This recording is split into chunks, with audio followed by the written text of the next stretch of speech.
चीज़ें हैं जो आपको समझना आज जरूरी है। आप अपने घर में तेल का दीपक जरूर लगाएं, घी का नहीं लगाएं। आप कहोगे महाराज घी का, हाँ घी का दीपक कब लगाया जाता है, तेल का दीपक कब लगाया जाता है, ये तो आपको पता ही नहीं है। देखिए ज्योतिष को मैंने बहुत अच्छे ढंग से अध्ययन करके देखा है और उसमें पाया है कि अपने मंदिरों में घी का दीपक जलता, क्यों? यहाँ तेल का दीपक नहीं जलता है। और जब आप दीपावली मनाते हो, दीपावली में जब दीपक भरते हो तो एक दीपक घी का और बाकी सब तेल के, क्यों? कभी विचार किया? आज तक किसी महाराज से पूछा क्या तुम्हारे घर में घी की कमी थी? तो आखिर एक तेल का दीपक 4 बाती वाला तुमने जगाया, वो घी का दीपक एक जलाया 4 बाती वाले, बाकी 16 दीपक तुमने तेल के जलाए, ऐसा क्यों? इसलिए है कि ध्यान रखिएगा, घी का दीपक हमारे अर्थ पुरुषार्थ को और काम पुरुषार्थ को सिद्ध करने के लिए नहीं होता है, बल्कि धर्म और मोक्ष पुरुषार्थ की सिद्धि के लिए हम घी का दीपक जलाते हैं और अर्थ पुरुषार्थ और काम पुरुषार्थ की सिद्धि के लिए तेल का दीपक जलाया जाता है। इसलिए हमें मंदिर में अर्थ सिद्धि नहीं करना, काम सिद्धि के लिए नहीं है, हम यहाँ धर्म और मोक्ष सिद्धि के लिए आते हैं। इसलिए यहाँ पर हम घी का दीपक जलाते हैं, लेकिन दुकान में घी का दीपक नहीं, तेल का दीपक जलाना, क्योंकि वहाँ हमें मोक्ष सिद्धि नहीं करना, वहाँ अर्थ की सिद्धि करना है, अर्थ पुरुषार्थ करना है। घर में दीपक इसलिए कि काम पुरुषार्थ की सिद्धि करना है, इसलिए काम पुरुषार्थ और अर्थ पुरुषार्थ के लिए तेल का दीपक जलाया जाता। यही वजह है कि दीपावली में एक दीपक हम 4 बाती का अनंत चतुष्टय की प्राप्ति हेतु उस धर्म और मोक्ष पुरुषार्थ की सिद्धि के लिए पहले घी का दीपक जलाते हैं और काम और अर्थ पुरुषार्थ की सिद्धि के लिए तेल का दीपक जलाते हैं। चारों प्रकार की सिद्धि आपको अपने जीवन में करना है, इसलिए तेल का दीपक भी जलाते और घी का दीपक भी जलाते हैं। मंदिर आओ तो घी का दीपक जलाना, घर में दीपक जलाओ तो तेल का दीपक जलाना, और घर में एक दीपक जरूर देहरी के वहाँ रख सकते हैं आप, जो दोनों तरफ जाता है, उससे लक्ष्मी अपने आप आती है, ज्ञान प्रकाश होता है, व्यापार में वृद्धि होती है, ये कहा गया। इसलिए तेल का दीपक जला के रखना चाहिए और हमेशा अपने घर में ईशान कोण को हमेशा पवित्र शुद्ध बना करके रखना चाहिए। ईशान कोण कौन कहलाता है? आप जानते हैं ईशान कोण कौन सा है?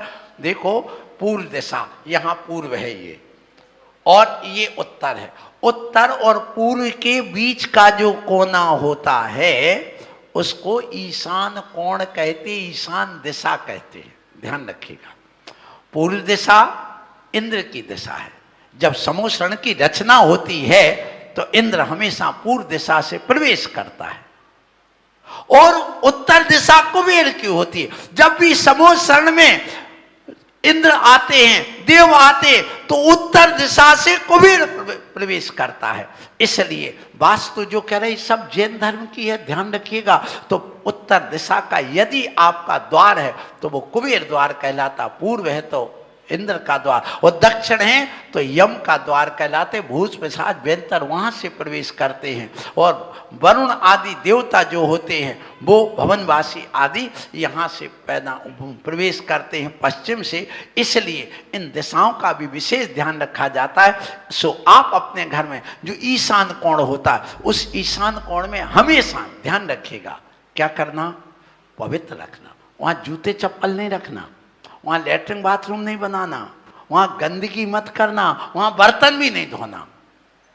पानी तो रखना लेकिन वहाँ बर्तन नहीं धोना, बर्तन धोने का वो स्थान है ही नहीं। लेकिन आज ईशान कोण वास्तु के सामने कहने पर वहाँ पर कर देते हैं, लेकिन ये नहीं होना चाहिए। ध्यान रखना, वहाँ पर हमेशा साफ रखें, शौचालय आदि ना बनाएं, जूते चप्पल आदि ना रखें, कोई भारी सामान ना रखें। वहाँ अपने जो देवता, इष्ट देवता के रूप में भगवान की मूर्ति है, भगवान की फोटो है, जनवाणी है, वो रखिए, माला रखिए, वहाँ पीला वस्त्र रखिए, वहाँ पर बैठने के लिए आसन रखिए, वहाँ 24 घंटे में एक बार जाएं वहाँ पर और भगवान को स्मरण करें सुबह शाम बैठ करके। जब इतने सारे कमरे हैं तो एक छोटा सा स्थान उसके लिए तो बनाया जा सकता है, लेकिन आज है कहाँ? आपके पास घरों में किसके घर में कि ईशान कोण में आपने एक अच्छा स्थान बनाया हो, आप देखिए, फिर आपने घर की रौनक देखिए, अपने घर के विचार देखिए, अपने घर की संपन्नता देखिए, उसका एक अपना अलग आनंद आता है। वहीं पर आप सोने के शुद्ध वस्त्र रखिए, ये भी ध्यान रखिए, कोई निषेध नहीं रख सकते वस्त्र, लेकिन आप लोग शादी में ले जाने के पहनने वाले वस्त्र अलग रखते हो, 10-10 जोड़ी रखेंगे। आप दुकान आदि में काम करने के वस्त्र अलग रखेंगे। ये महिलाएं बैठी, मैं कहता हूं तुम्हारे घर में एक एक घर में कम से कम 10-10 जोड़ी वस्त्र होंगे कि नहीं? प्रत्येक नारी के 10 जोड़ी वस्त्र तो होंगे मिनिमम, गृह हालत में, कितना भी गरीब घर क्यों ना हो उसमें। आप बताइए अपने मंदिर के पूजन के वस्त्र तुम कितने रखते हो, जरा बताओ। रखना चाहिए, वो सिर्फ मंदिर में पहनने के लिए आना चाहिए, आहार में रखना चाहिए, बाकी समय उनका उपयोग नहीं होना चाहिए, बहुत अच्छा होगा। इसलिए आप अपने वहाँ पर एक मनी प्लांट लगाएं, ये भी ध्यान रखिए। मनी प्लांट बहुत अच्छी चीज़, एक वृक्ष है, वो पौधा है जो लगाया जाता है, उसको वहाँ पर लगाइए। और वहाँ पर पूजा घर जैसे बना करके पानी से भर करके कलश जरूर रखिए, रोज एक कलश रखना, उस पर श्रीफल रखना, श्रीफल। और यदि ध्यान रखना उस श्रीफल को आपने कपड़े से लपेट करके या बिना उसके रखा, वो गीला श्रीफल रखते रखते रखते यदि वह अंकुरित हो जाए, सूखा श्रीफल नहीं रखना, उस पर गीला पानी वाला ही रखना चाहिए, सूखा नहीं रखना चाहिए। और यदि तुम रोज पानी नहीं रख सकते वहां, तो एक गीला श्रीफल भी वहां पर अच्छे ढंग से रख दो। और यदि वो अंकुरित हो जाए तो सोने में सुहागा होता है, जिसके घर में वो अंकुरित हो जाए बहुत शुभ मंगल संकेत होता है उसका। आप लोग ये करते नहीं है, ये वास्तु हम क्यों बता रहे महाराज, इससे क्या होने वाला है? बंधुओं ध्यान रखना, ये वास्तु का सबसे पहले ज्ञान आदिनाथ भगवान ने दिया था। असी मसी शिल्पी वाणिज्य विद्या और असी मसी कृषि शिल्प वाणिज्य और विद्या, इस 6 कर्म का उपदेश किसने दिया था? तो शिल्प विद्या में क्या वास्तु शास्त्र सब पढ़ाया गया। और जितने भी स्वर्गों के मंदिर बने हुए, देवों के भवन बने, वे सब वास्तु से बने हुए। और जो नगरियां हैं यहां अपने इस देश में, जैसे अयोध्या नगरी की रचना देव आकर के करते, कब? जब तीर्थंकर का वहां बालक का जन्म होता। जितने भी जन्मभूमि हैं वे सब देवों पुनीत हैं, देवों के द्वारा बसाई गई, सब वास्तु के अनुसार। जितने भी तीर्थ क्षेत्र होते हैं उनमें सिद्ध क्षेत्र खास करके जैसे शिखर जी वगैरह, वो सब देवों पुनीत हुआ करता है, उसका अपना एक महत्व होता है। तो आप लोग अब देखिए कि वहां पर समूह शरण की जब रचना होती वो भी वास्तु के अनुसार होती है। सो आप अपने जीवन में अपने घर को मंदिर बनाना चाहते हो, मन को मंदिर बनाना चाहते हो, घर में शांति चाहते हो, तो इन सब चीज़ों को आप ध्यान रखिएगा। और अपने इन घरों में एक श्रीफल जब रखते हैं पानी वाला रखे, ईशान कोण में, ये ध्यान रखना। और अपने घर में हमेशा जूठे बर्तन कभी भी रात में रख करके ना सोएं, कभी नहीं सोना, कितना भी काम हो। और दुकान से जब तुम घर आओ तो दुकान में झाड़ू लगा के मत आना। क्या कह रहा हूं? जब दुकान से तुम बंद करके दुकान को मंगल करके आने लगो तो कचरा बांध करके उसको झाड़ू लगा के मत आना। यदि तुम दुकान को झाड़ू लगा करके आओगे तो तुम्हारे दुकान की पूरी झाड़ू लग जाएगी, या तो चोरी हो जाएगी या लोग सब खा जाएंगे, बचेगा नहीं। जिसको उधार दोगे तो वो आगे नहीं, ये ध्यान रखना।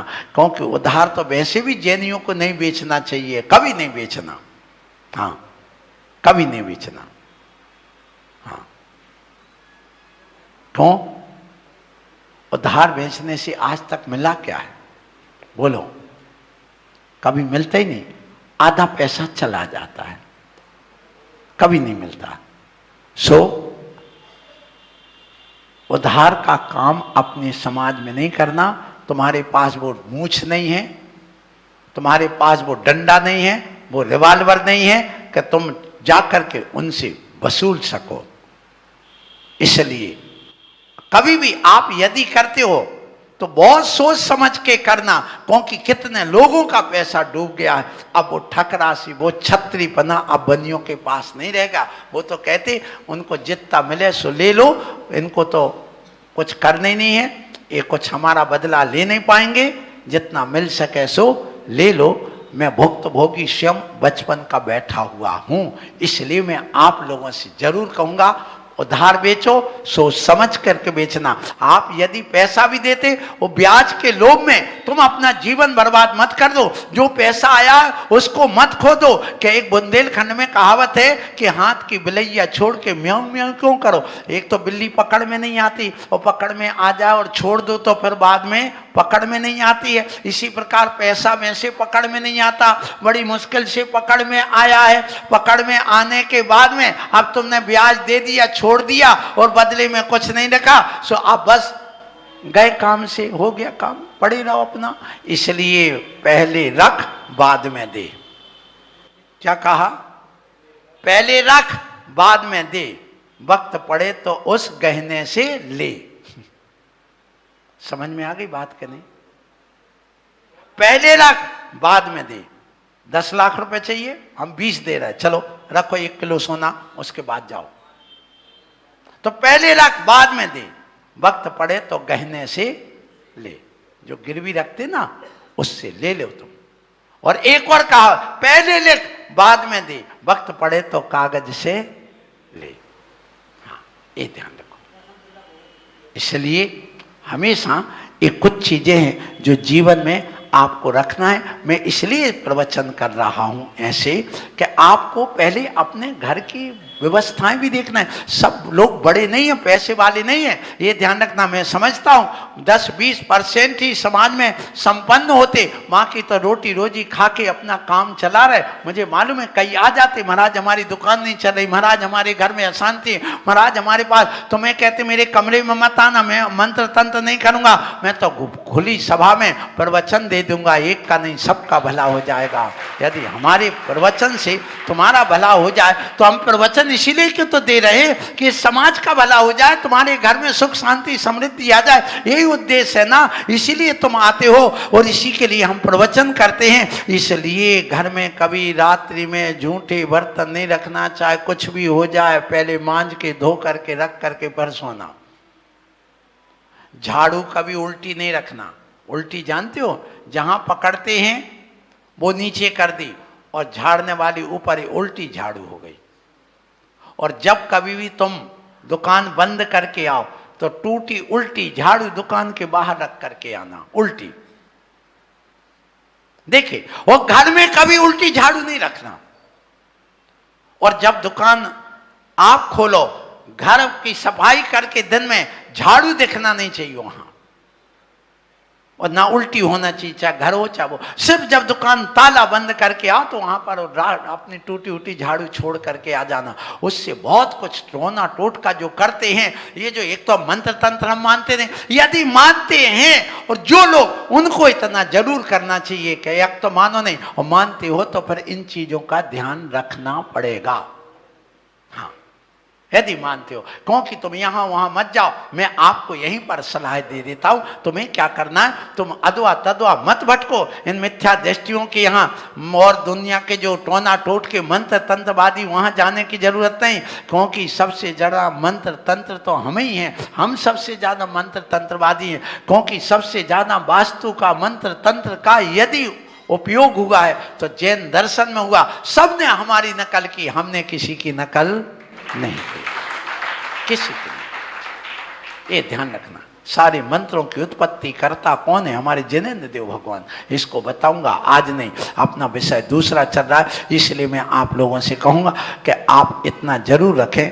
और सुबह से उठ करके पहले पेट की सफाई करें। सबसे पहले पेट की सफाई करें, फिर इसके बाद घर की सफाई करें। यदि पेट की सफाई नहीं कर पा रहे तो पहले घर की सफाई करो, घर की सफाई करो, फिर मुख की सफाई करो। पहले मुख की सफाई नहीं करना, पहले पेट की सफाई करना, घर की, फिर मुख की सफाई करिए, मंजन वगैरह करिए, साफ करिए। और उसके बाद में आप अपने घर में जो तस्वीर वगैरह लगी उनकी सफाई करिए। आप, मुझे नहीं लगता कि आप रोज को उस तस्वीर पर एक कपड़ा फेर देते हो। लगी है, धूल चढ़ गई है, चढ़ी है, आपको कोई होश दे, उस तस्वीर को ठीक करिए। और एक चीज और ध्यान रखें, जो वृद्ध व्यक्ति हैं वो तो ठीक है, जो तुम्हारे स्वर्गवासी जो हो चुके हैं अभी तक, उनकी तस्वीर अपने घर में नहीं लगाना चाहिए। यदि लगाते हो तो कहां लगाना चाहिए, सुन लो, दक्षिण की दिशा में दक्षिण दीवार में लगाना चाहिए। घर के बीचों बीच कभी नहीं लगाना। अथवा जहां उनकी मृत्यु हुई है, मरण हुई है, उस कमरे में उसी तरफ दक्षिण की दिशा में लगा दो, उत्तर तरफ उनका मुख कर दो, ये ध्यान रखना। और यदि वो स्वर्गवासी हो चुके और तुमने एडिटिंग करके अपनी जीवित लोगों के साथ उनकी फोटो लगा दी, तो ये भी कभी गलती मत करना, कभी मत लगाना एडिटिंग करके।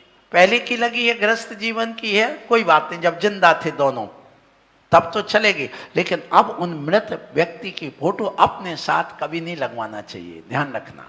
ऐसी कुछ चीजें हैं छोटी छोटी जिनको लेकर के आप लोगों को पता नहीं अभी कि क्या किया जाता है। सो आज इसमें हम आप लोगों के बीच में इस प्रवचन को यही कहना चाहते हैं कि आप सम्मान दें, सबको सम्मान दें, एक दूसरे को लेकर के चले घर की सुख शांति के लिए। और आप कभी भी व्यंग्यात्मक शब्दों का प्रयोग ना करें। जब जब व्यंग्यात्मक शब्दों का उपयोग किया जाता है तब तब घर में झगड़े होते हैं, हंसी मजाक से भी झगड़े होते, ध्यान रखना। जब व्यंग करते हैं तो बस अंदर से खौल जाती आत्मा, और जब उसकी सामने वाले की हंसी उड़ाते तब भी गुस्सा आती है। इसलिए कहावत है बुंदेलखंड में कि रोग की जड़ खांसी और लड़ाई की जड़ हाँसी। एक ड्रम में पानी है, 200 लीटर पानी भरा है, उस पानी में आपने रेत डाला तो क्या होगा, उस पानी में तेल डाला तो क्या होगा, उस पानी में शक्कर डाली तो क्या होगा, आप ही बताइए। जो रेत डालोगे तो वो नीचे बैठ जाएगी, और यदि तेल डालोगे तो ऊपर ऊपर तैरता रहेगा, और शक्कर डालोगे तो घुल मिल जाएगी। तो बस ऐसे ही जो परिवार होते मेल मिलाप वाले, एक तो ऊपर ऊपर तैरने वाले होते, उनको कोई मतलब नहीं है, वो परिवार हमारे कोई मतलब के नहीं है। और जो रेत के समान बस चुपचाप बैठे, ना कोई सहभागिता है, ना प्रेम है, ना कुछ है, ना पूछा ताची, कुछ नहीं, वो जीवन कोई काम का नहीं, वो परिवार कोई काम का नहीं। जो शक्कर की तरह एक दूसरे में घुल मिल करके रहता है, ऐसा परिवार हो जाए तो बहुत अच्छा होगा। इसलिए आप लोग ये झांका झुंकी ताका ताकी मत करो और चुगलखोरी मत करो, और आपस में मेल मिलाप बना करके चलो तो तुम्हारा जीवन बहुत अच्छा होगा, परिवार बहुत अच्छा होगा, तुम्हारा सम्यक दर्शन बचा रहेगा, तुम्हारा धर्म बचा रहेगा, तुम्हारी समाज बची रहेगी, तुम्हारी संस्कृति और संस्कार बचे रहेंगे। बोलो महावीर भगवान।